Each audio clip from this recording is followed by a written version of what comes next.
নমস্কার বন্ধুরা, শুভ টক্স শোতে স্বাগতম। ভারতের বন্ধু তোর ঋণ শোধ করল ইসরায়েল। ঘটনাটি হলো, ইসরায়েলের একটি টাওয়ার সেমি কন্ডাক্টর কোম্পানি ভারতের $2 বিলিয়ন ইনভেস্টমেন্ট করবে বলেছিল প্রায় 1 বছর আগে। কালকেই তারা জানিয়েছে যে তারা $2 বিলিয়ন নয় $8 বিলিয়ন ইনভেস্ট করবে ভারতের। 8 বিলিয়ন মানে প্রায় 70,000 কোটি টাকা ভারতীয় টাকায়। এই কোম্পানি ভারতেই প্ল্যান্ট লাগিয়ে পুরো বিশ্বে সাপ্লাই করবে।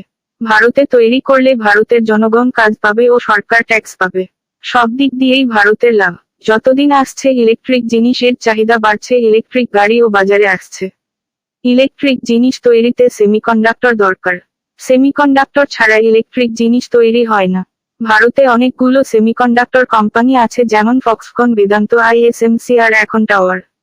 এই সমস্ত কোম্পানি দ্বারা ভারত সেমিকন্ডাক্টর হাব দেশ তৈরি হয়ে যাবে। এই ইসরায়েলের টাওয়ার সেমিকন্ডাক্টর কোম্পানিটি ইসরায়েল অথবা আমেরিকাতে প্ল্যান্ট লাগানোর কথা ছিল। ইসরায়েলে এখনো যুদ্ধ চলছে, এই জন্যে প্ল্যান্ট লাগানো সম্ভব নয়। আমেরিকাতে আগে পুরোপুরি ইসরায়েলকেই সমর্থন করত, কিন্তু এখন আমেরিকার কিছু মানুষ ইসরায়েলের বিরোধিতা করছে। অবন্তি ইসরায়েল মিছিল দেখা গেছে আমেরিকাতে। এই কারণে ইসরায়েল আমেরিকাতে প্ল্যান্ট লাগায়নি, এমনটাই মনে হচ্ছে। সব কোম্পানি চায় যে তাদের সুরক্ষা। ইসরায়েল সরকার ও ইসরায়েলের জনগণ দেখেছে যে ইসরায়েল হামাস যুদ্ধের সময় ভারতের বেশিরভাগ মানুষ ইসরায়েলকেই সমর্থন করেছে। ইসরায়েল সরকার বুঝতে পেরেছে যে ভারতেই এখন সুরক্ষিত ইসরায়েল এই কোম্পানির জন্য।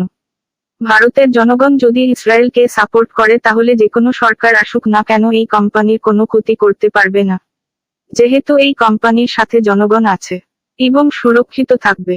এখনো পর্যন্ত ঠিক হয়নি যে কোন রাজ্যে ইনভেস্ট করবে। খবর এলে আপনাদের জানাবো। প্লিজ চ্যানেলটিকে সাবস্ক্রাইব করে দেবেন এই রকম ভিডিও পাওয়ার জন্য। ভালো থাকুন, সুস্থ থাকুন, ধন্যবাদ।